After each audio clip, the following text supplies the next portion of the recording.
我係一隻鬼。我上面揾咗一間學校住咗喺呢度，夜晚就嚇下保安，朝早就睇下啲同學做緊啲乜嘢。有啲中意上堂睇書，有啲好中意排隊，有啲腸胃唔係幾好。直到我遇到佢，一個有啲唔好彩嘅人。不如我哋搞個舞台劇啊！好喎，到時我哋就喺班房入面搭個舞台，叫啲人入嚟睇啊。OK 喎，聽到都覺得正啊！勁啊，主席！果然係主席，idea就喺度啊！主席！明明係佢提議。主席！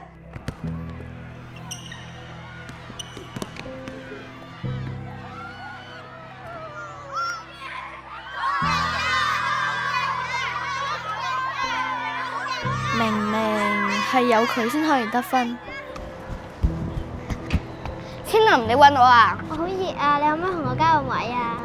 可以啊。唔該晒。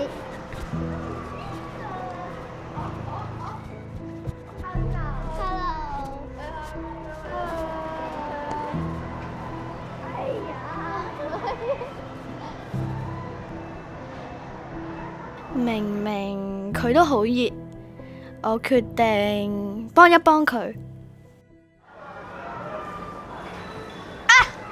喲，你係邊個嚟㗎？我係鬼，我留意咗你好耐㗎啦，我想幫你。吓？鬼？幫我啲乜嘢啊？明明班會活動係你提議嘅，但係啲功勞就俾主席攞晒。明明籃球比賽係你靚助攻，但係啲光環就俾人攞晒。明明你可以喺入邊同朋友傾偈，唔使曬太陽，但係你因為好人而出嚟捱熱。其實只要你出聲，我可以幫你整蠱佢哋，俾佢哋知道邊個先係真正嘅主角。哦，原來你係講呢啲，我唔使人幫啊！吓？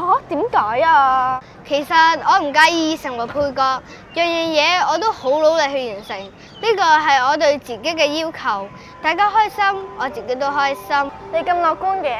遇到好事又好，壞事又好，笑一個定係喊一個，睇自己嘅啫。晚安，我聽日等你翻嚟啊！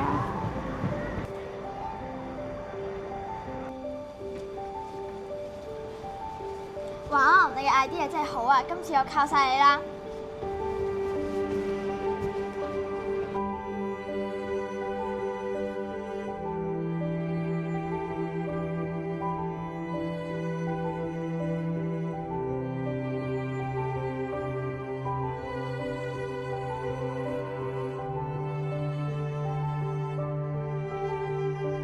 原來開心係可以揀。